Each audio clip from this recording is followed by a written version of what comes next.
Hello everyone. आज से हम स्टार्ट कर रहे हैं थ्योरेटिकल पर्सपेक्टिव। तो इसको हम श्रृंखला वाइज करेंगे और इसमें सीक्वेंस में देखेंगे कि कैसे कैसे हमारे जो थ्योरेटिकल पर्सपेक्टिव हैं वो आते गए और लोगों ने इसको आगे बढ़ाया। तो हम इसको सीक्वेंस में स्टार्ट करेंगे। तो पहले नंबर पे मैंने लिखा है प्राच्य विद्या शास्त्रीय दृष्टिकोण या पर्सपेक्टिव। ये बहुत पहले चलता था, सबसे पहला पर्सपेक्टिव कह सकते हैं। तो स्टार्टिंग में ये था, मैंने सिर्फ अंडरस्टैंडिंग के लिए लिखा है कि इसमें क्या होता था, बाकी ये इतना इम्पोर्टेंट नहीं है। तो इसको जानने से पहले हम इसको जान लेते हैं। तो प्राच्य विद्या शास्त्री में क्या होता था, सबसे पहले एशियाटिक सोसाइटी ऑफ बंगाल जो कि 15 जनवरी 1784 को पब्लिश इस्टेब्लिश हुई थी। तो ये एक तो इसमें इम्पोर्टेंट ये है कि 1784 में इस्टेब्लिश हुई थी एशियाटिक सोसाइटी ऑफ बंगाल। और इसको किसने स्थापित किया था, तो वो है विलियम जोन्स। विलियम जोन्स ने इसको स्थापित किया था। उसके बाद आते हैं एक इंस्टीट्यूट और है, ओरिएंटल रिसर्च इंस्टीट्यूट, जो कि कहाँ है, मैसूर में। और ये कब स्थापित हुआ था, 1891 में। इसको ओरिएंटल रिसर्च सेंटर भी बोलते हैं। तो सेंटर कब ये बना था, वो बना था 6 जुलाई 1917 में। तो ये तो दोनों ही मैसूर में ही है। ओरिएंटल रिसर्च इंस्टीट्यूट या फिर सेंटर पूछे तो ये मैसूर में है। और इन तीनों को हम क्यों डिस्कस कर रहे हैं, क्योंकि इन तीनों ने क्या किया था, जो क्लासिकल ग्रंथ थे हमारे, उनको इन्होंने ट्रांसलेट किया था।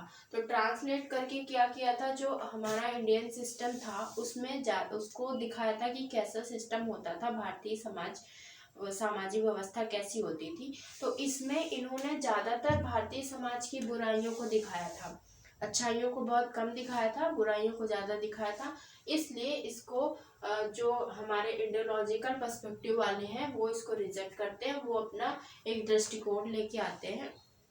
तो इसलिए मैंने यहाँ पे इसको डिस्कस किया कि इसके पहले की जो भी स्टडीज थी, जो ग्रंथ थे, उसमें क्या होता था, उसमें उनकी ज़्यादातर बुराइयों को दिखाया गया था। तो इसलिए इसको वो लोग नहीं फॉलो करते हैं और अपना नया पर्सपेक्टिव लाते हैं। तो उसमें सबसे इम्पोर्टेंट है इंडोलॉजिकल पर्सपेक्टिव, जिसको भारतीय विद्या शास्त्री पर्सपेक्टिव भी कहते हैं।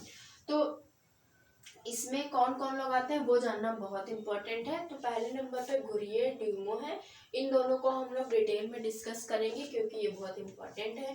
इसके अलावा इरावती कर्वे हैं, कपाड़िया हैं और पीएन प्रभु हैं। तो इन लोगों ने अपनी अपनी स्टडीज में ये पर्सपेक्टिव अपनाया है, इंडोलॉजिकल पर्सपेक्टिव। अगर पूछ लें कि इंडोलॉजिकल पर्सपेक्टिव में कौन कौन आते हैं, तो घुरिये ड्यूमो आपको याद रहेंगे। इसके साथ ही साथ इरावती कर्वे, कपाड़िया, तो आपके इस तरह से याद कर लीजिए, ये दोनों तो रहेंगे। इसके बाद के रहेंगे, कर्वे, कपाड़िया, फिर पीएन प्रभु रहेंगे। तो इन लोगों ने क्या किया है, इंडियन इंडोलॉजिकल पर्सपेक्टिव का यूज किया। जैसे घुरिये का पता है आप लोगों को कि कास्ट सिस्टम पे काम है। और इसके अलावा नगरीकरण में भी इन्होंने बात की, इंडियन साधु की बात की, कोहली, महादेव कोहली की बात की। और ड्यूमो ने किस में यूज किया, इन्होंने भी कास्ट सिस्टम का जो एनालिसिस किया वो उसमें इस पर्सपेक्टिव का यूज किया है। इरावती कर्वे ने भी नातेदारी व्यवस्था का जो किनशिप का एनालिसिस किया उसमें किया। कपाड़िया ने फैमिली, मैरिज और किनशिप में इसका यूज किया है। पीएन प्रभु ने हिंदू सोशल ऑर्गेनाइजेशन में इस पर्सपेक्टिव का यूज किया है। तो ये चीजें आपको समझनी जरूरी थी कि इसमें कौन कौन आता है। इसके अलावा हमने यहाँ पे दो इम्पोर्टेंट चीज इसलिए लिखी है कि जो टीएन मदन थे, उन्होंने कल्हड़ की राज तरंगिणी एक था उससे स्रोत ग्रंथ उस लेते हुए इन्होंने जो अपनी बुक लिखी थी, the pandits of rural Kashmir, उसमें इन्होंने क्या किया था, यहाँ से इसको देखते हुए जो कश्मीर के पंडित थे उनको उनका ऐतिहासिक विश्लेषण किया था इस पद्धति का यूज करते हुए। तो इसलिए मैंने टीएन मदन को मेंशन कर दिया है। इनकी बुक थी the Pandit of rural Kashmir. तो ये आपको पता होगी, इसलिए हमने ज़्यादा डिटेल में मेंशन नहीं किया है। इन्होंने किससे लिया था ये ज़्यादा इम्पोर्टेंट है। तो इनका शोध ग्रंथ क्या था, कल्हड़ की राज तरंगिणी, क्या पता पूछ लें। उसके बाद इसी तरह जो वीनरदास थे उनका क्या था शोध ग्रंथ, तो उनका था जाति कुरान शोध ग्रंथ था वीना दास का। उन्होंने क्या किया था, उन्होंने इस विधि के माध्यम से इंडियन कास्ट सिस्टम, भारतीय जाति व्यवस्था को एनालाइज किया था। तो ये कुछ बहुत ही बेसिक चीज़ें थी जो मुझे लगा पहले बता दूं, फिर मैं डिटेल में स्टार्ट करूं घुरियों को। तो ये इससे पहले आपको इतना जानना ज़रूरी था, इसलिए मैंने इसको मेंशन किया है। अब हम इसके बारे में, इसके बाद हम घुरिये के बारे में डिटेल से पढ़ेंगे। तो तब तक आप इसमें से कुछ नोट कर लीजिए अगर करना है, फिर हम स्टार्ट करते हैं।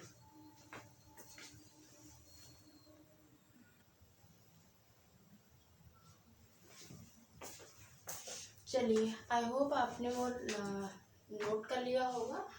तो अब हम घुरिये के बारे में जानने की कोशिश करेंगे। सबसे पहले घुरिये का बर्थ कब हुआ था, 1893 में, और उनकी डेथ कब हुई थी, 1983 में। तो ये दोनों एक दूसरे के अपोजिट हैं, आप अच्छे से लर्न कर सकते हैं। 1893 में जन्म, 1983 में बर्थ डेथ।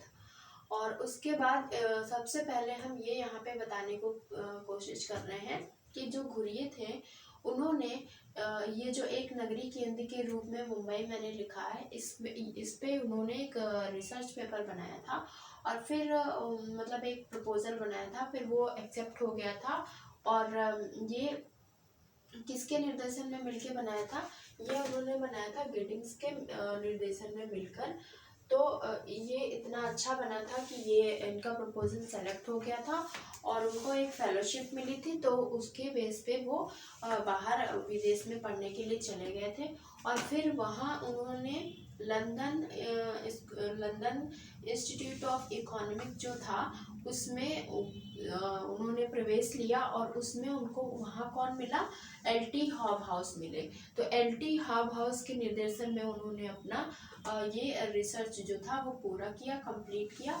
और वो कंप्लीट करने के बाद फिर क्या किए उन्होंने, वो कैम्ब्रिज यूनिवर्सिटी चले गए, और कैम्ब्रिज यूनिवर्सिटी में किससे मिले, वहाँ वो मिले रिवर्स से। रिवर्स के निर्देशन में उन्होंने अपना शोध कार्य स्टार्ट किया, लेकिन कुछ परिस्थितियों की वजह से उनके बीच में ही डेथ हो गई। तो फिर उनको मिले हैडन, और फिर वो जो रिसर्च था, शोध कार्य था उनका, वो हैडन के निर्देशन में रहकर उन्होंने कंप्लीट किया। तो ये सारी बात थी पहले की। और कैम्ब्रिज यूनिवर्सिटी में जो उन्होंने रिसर्च किया वो किया था भारत में जाति और प्रजाति। तो भारत में जाति और प्रजाति के नाम से उनका जो था वो शोध कार्य था, और वो कंप्लीट हुआ। और फिर उसके बाद उन्होंने जब ये सारा काम कंप्लीट कर लिया, तो फिर क्या किया, जो 1924 में उन्होंने फिर से मुंबई वापस आए और इसको ज्वाइन किया एज अ रीडर। उसके बाद 10 साल के बाद 1934 में वहाँ के हेड बन गए।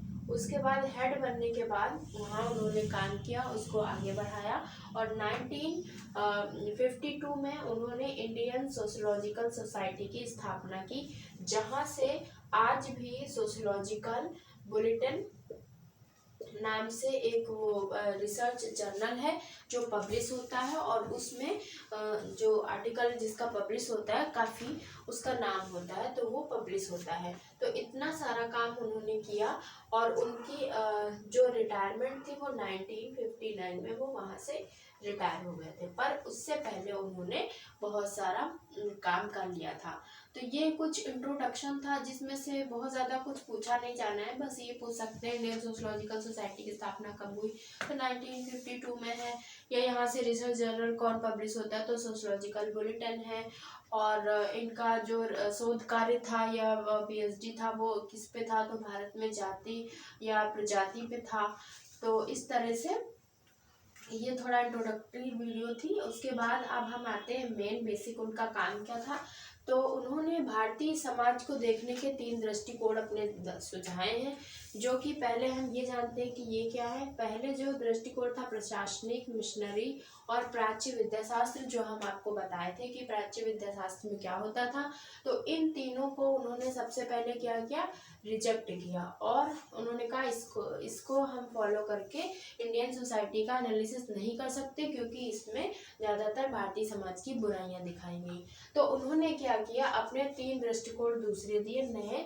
उसमें पहले नंबर पे मानव शास्त्री था, फिर समाज शास्त्री था और फिर भारत विद्या शास्त्री था।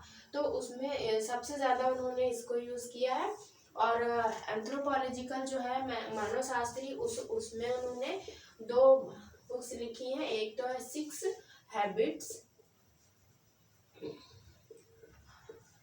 हैबिट्स वाली जो बुक है वो है, और दूसरी है महादेव कोलीज।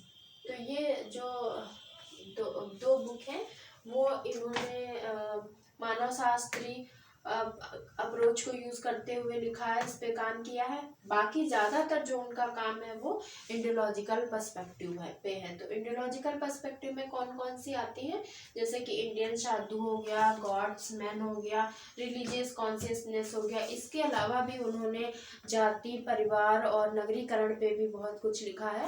तो वो सब उस सब में भी भारत विद्या शास्त्री अप्रोच को उन्होंने यूज किया है। इसके साथ ही साथ अगर हम बात करें कि घुरिये के अकॉर्डिंग कास्ट क्या है, तो कास्ट को वो मानते हैं कि ये जो था वो भारतीय फेनोमेना नहीं है, ये बाहर से आई हुई है और इसको हम ये कह सकते हैं कि भारत में पला बढ़ा और ये यहाँ फैल गया, लेकिन ये यहाँ का नहीं है, ये बाहर से आया हुआ है, ये ऐसा मानते हैं। और ये कहते हैं कि हाँ जो वर्ण है वो हम कह सकते हैं वो भारतीय व्यवस्था है, वो उसको इंडियन सिस्टम मानते हैं, लेकिन इसका मतलब ये भी नहीं वो मानते हैं कि वही वर्ण आगे चलकर जाति में बदल गया। तो ये 2 चीज़ तो वो मानते हैं कि जो कास्ट है वो भारत से नहीं, वो बाहर से आई हुई है, और जो वर्ण है वो यही का है, इंडियन सिस्टम का है, लेकिन इसका मतलब ये नहीं है कि वो आगे चलकर जाति में बदल जाता है, वो वर्ण ही रहता है। तो ये अभी तो मैंने थोड़ा ही बताया है, तो आप इसमें से कुछ ये नोट कर लीजिए, उसके बाद फिर हम आगे बढ़ते हैं।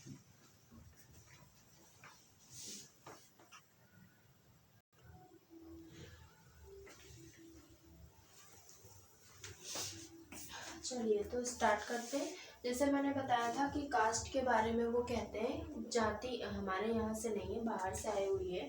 तो इंडो आर्यन की संस्कृति का ब्राह्मण बच्चा वो कहते हैं, कास्ट को कहते हैं इंडो आर्यन से आई थी। इंडो आर्यन की संस्कृति का ब्राह्मण बच्चा है जो जिसका जन्म कहाँ हुआ, इसका जन्म वो मानते हैं गंगा यमुना के मैदान में हुआ उसका जन्म, और फिर यहीं पला बढ़ा और उसके बाद पूरे भारत में फैल गया, तो वो कहते हैं कि जो जाति है वो हमारे यहाँ की नहीं है, वो इंडो आर्यन से आई है।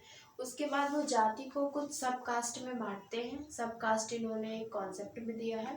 तो कहते हैं कि जो जाति है वो उप जातियों में विभाजित है और इसी को वो जाति मानते हैं, जो उप जाति है उसको ही वो जाति मानते हैं।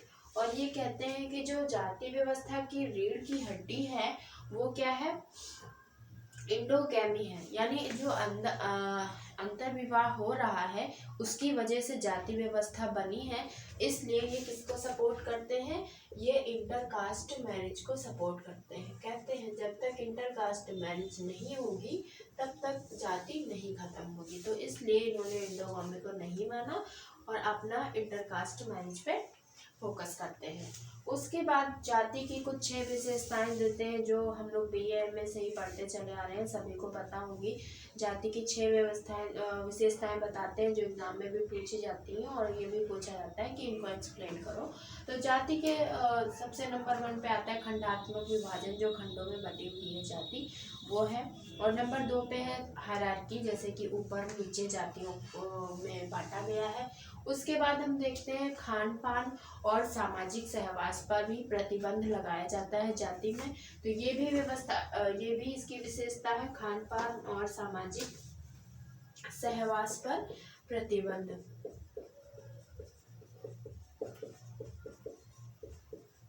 उसके अलावा विभिन्न जातियों की नागरिक धार्मिक योग्यताएं और विशेषाधिकार, अलग अलग जातियों के अलग अलग धार्मिक और नागरिक जो विशेषाधिकार प्राप्त हैं वो सभी जातियों को अलग अलग मिले हुए हैं। उसके अलावा व्यवसाय के स्वतंत्र चुनाव का अभाव, हर व्यक्ति के जो जाति के लोग हैं वो अपना अपना व्यवसाय अपने हिसाब से नहीं चुन सकते, उनका व्यवसाय भी डिसाइड है, वो अपनी जाति का ही व्यवसाय चुनेंगे। उसके बाद आता है अंतरजातीय विवाह, जो अंतरजातीय विवाह लोग नहीं कर सकते हैं, अपनी जाति में विवाह करना है। तो कुछ बेसिक सी कुछ कैरेक्टरिस्टिक्स हैं जो घुरिये ने बताई है, बहुत कॉमन है, हर बुक में आपको मिल जाएगा, तो मैंने रफली इसको एक्सप्लेन कर दिया है।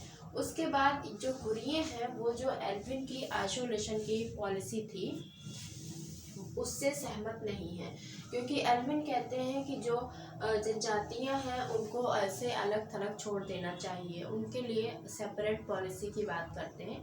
तो उनसे घुरिये सहमत नहीं है, क्योंकि ये जो जनजातियां हैं उनको क्या मानते हैं, पिछड़े हिंदू मानते हैं जनजातियों को, और वो कहते हैं इन जनजातियों को जो पिछड़ी जनजातियां हैं उनको जातियों में मिला लेना चाहिए, क्योंकि वो हिंदू हैं पिछड़े, तो ये अपनी एसिमिलेशन पॉलिसी की जो देते हैं, और इसमें कहते हैं इनको आत्मसात्मीकरण कर लेना चाहिए, एक में मिला लेना चाहिए। तो आइसोलेशन की बात कौन करता है, एल्विन, और घुरिये किसकी बात करते हैं, असिमिलेशन की। उसके बाद आते हैं इंडियन साधु। इंडियन साधु इनकी बुक है, उसमें इन्होंने कहा कि जो ये साधु हैं वो त्याग के प्रति मूर्ति हैं, तो ये अपना कुछ बात करते हैं इंडियन साधु में। उसके अलावा गॉड्स एंड मेन में इन्होंने 5 प्रकार के देवताओं की बात की है, तो वो इम्पोर्टेंट है कि कौन से 5 प्रकार के देवता हैं, सूर्य, विष्णु, शिव, गणेश और देवी हैं। सूर्य, विष्णु, शिव को आप एक साथ रख लीजिए, गणेश और देवी को एक साथ रख लीजिए, तो ये 5 देवताओं के बारे में बताया है। इसके अलावा उन्होंने थोड़ा सा नगरीकरण पे भी बताया है, और थोड़ी कुछ इम्पोर्टेंट बुक्स हम डिस्कस करेंगे, उसके बाद हम घुरिये को फिनिश कर देंगे, फिर हम बिम्बो को पढ़ेंगे। तो थोड़ा सा बाकी रह गया, आप इसमें से कुछ नोट करना चाहें तो नोट कर लीजिए, फिर हम इसको फिनिश करते हैं।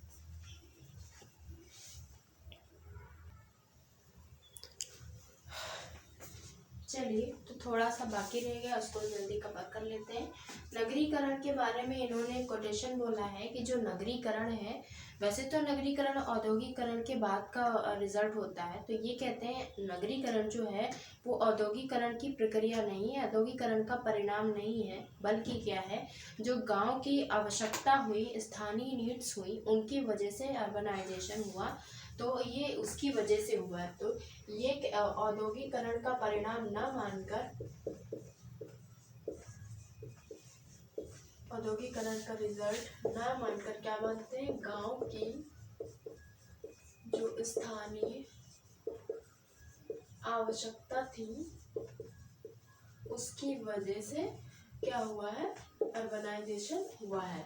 तो ये कोटेशन इन्होंने दिया है जो कि पूछा जा सकता है, लेकिन ये कोटेशन किसके आधार पे उन्होंने दिया, कई सारे संस्कृत ग्रंथ थे, कालिदास व भावभूत के साहित्य थे, और कौटिल्य के अर्थशास्त्र थे, इन तीनों को मिला के उसके बाद उन्होंने अपना एनालिसिस निकाला है और ये कोटेशन दिया। तो अगर ये पूछ ले कि ये बात या नगरीकरण का कॉन्सेप्ट के बारे में जो भी बात वो कहते हैं वो किसके आधार पे कहते हैं, तो संस्कृत ग्रंथ, कालिदास व भावभूत के साहित्य और कौटिल्य के अर्थशास्त्र को पढ़ने के बाद वो अपनी ये बात कहते हैं। तो ये इंपॉर्टेंट चीज़ है, किसी में पूछी नहीं गई, तो इसको आप जरूर लर्न कर लें। उसके अलावा इनका काम कला और संस्कृत पे भी है, कला और संस्कृत के बारे में भी इन्होंने बात की है।